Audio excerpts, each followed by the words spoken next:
Yes, it's the brand new Mobula 6. It took about 9 days to get here. I just spent an extra £1 or something for shipping, and that's absolutely excellent. Can't complain one bit whatsoever. And there's the box there. It doesn't come bashed. I get fortunate enough the box wasn't bashed. Now you can pick it up with two different receivers, FR Sky or Fly Sky receiver, and you can get two different types of motors with this. We'll get on to that later on. Now what do? You get a manual that tells you everything that you need to know and how to bind it up and set it up in Betaflight, which is great. You also get a spare set of props, and the props that you get are Gem Fan 31mm 1219 tri-blade prop with 1mm holes, and you get a spare set of motor screws and canopy screws. And you also get batteries as well, 4 of them. They are 1S30C 300 milliamp HV LiPo batteries with a pH 2.0 plug at the end, and they do a pretty good job. But I tested other batteries out as well. I also tested out the eSheen battery, but that's basically the same as the Happymodel one. But my favorite battery out of them all is this one with the URUAV 1 cell 300 milliamp LiPo battery. That's 40C 80C burst. These batteries are absolutely excellent. They're just a little bit heavier, but you can feel that extra punch out of them, which I like a lot. I'll put a link in the description. You can pick these up in a pack of 5 or a pack of 10. I picked them up in a pack of 10 myself. You also get a screwdriver and a prop tool and a USB charger to charge up the battery. You can charge the battery up to 4.35 volts if the switch is to the left, or 4.20 volts if the switch is to the right. Now let's get back onto the Mobula 6. The difference between this and any other one is the flight controller has a built-in VTX. Yes, it's a 5.8 gigahertz, 40 channel, 25 milliwatt VTX with smart audio. And I tell you one thing, it does an absolutely excellent job.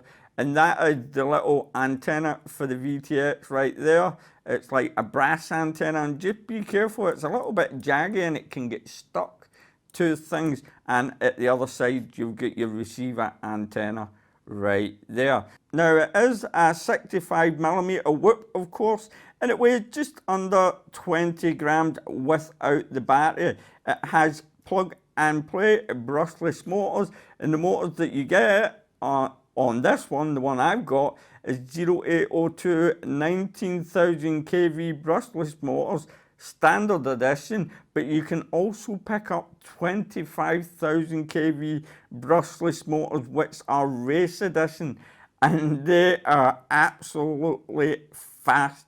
19,000 kV brushless motors are really fast indoors. For me here, I've only got a small house. I would see no reason really to pick up the 25,000 kV brushless motors. But if you want to pick them up, that's up to yourself. If you've got a big house and you want that extra speed, then go ahead, but you're going to get less flight time. Now the motors do have C-clips at the top and the bottom. There is no bearings inside at all. It's only bushings, and they're held on with 3 screws, of course. The main frame itself is the exact same as the UR65 frame. It's basically identical. There is no difference whatsoever. So it's really, really durable indeed. Now, what I would generally do is, if I bring the Snapper 6, this, believe it or not, is the Snapper 6. Now, what I usually do is I put a bit of glue on where the weak spots of the frame is. Then in a crash, it will hold up a lot better. And I know where all the weak spots are. It's underneath, and you can see there's some glue there. And that is actually to hold the battery in, because what you will find on the Mobula 6 as well is when you slot the battery in, it will slide around, and that will affect how you fly.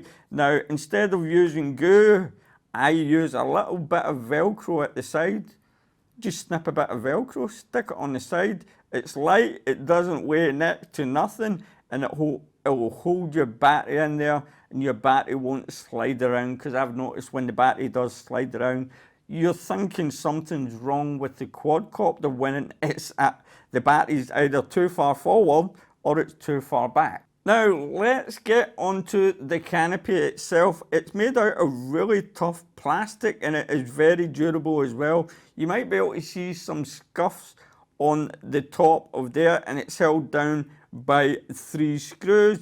The main camera itself is the brand new Runcam Nano 3. It's 800 TVL lines CMOS camera, and it weighs around 1.2 grams. It's a plug and play camera because it's plugged into the side of the flight controller board right there. And if you break it, you can just plug another camera in there. Now, if you find that you get a lot of jello from the camera, I know the reason behind this. It's not the canopy. It's not the canopy. There's a little clamp holder that is holding the camera in place, and it's no good whatsoever. Look, if you can see here, look at me moving that. That's not the canopy moving, by the way. That is the clamp that's holding it in at the back. Now, the only way to fix that is to either put a bit of foam at the back where it's clamped in, or put a bit of foam underneath. It doesn't matter how much you tighten these screws up, and don't over tighten them anyway. The camera will still wobble about. I just left it as is and it seemed okay for me, but I guess if you're flying outside and really fast, you will see that jello. Now the flight controller is the brand new Crazy Bee F4 Lite, running Betaflight 4.0.6 from September the 1st, 2019, with 5 amp each ESC, running DSOT 600 with a built-in OSD and VTX, like I said before. The main battery lead was underneath, and I didn't like the way they had put it underneath the frame itself, so I took it apart and I put it over the top here and got a light plastic rubber band and tied it at the back. I think it's a lot easier that way. And the main pins, the PH 2.0 pins, are solid, so you don't need to, they're not the slip pins, this is the good ones, so you won't need to put new sockets on, which is great. Now this is the FR Sky version, so to bind it up for me, I set my transmitter to D8 mode. I plugged it into the computer, but I didn't use the bind button. You can if you want to. You can still use the USB cable, plug it in. You'll see the light flashing slowly. When you press the bind button, like I said, make sure your transmitter is set up in D8 mode.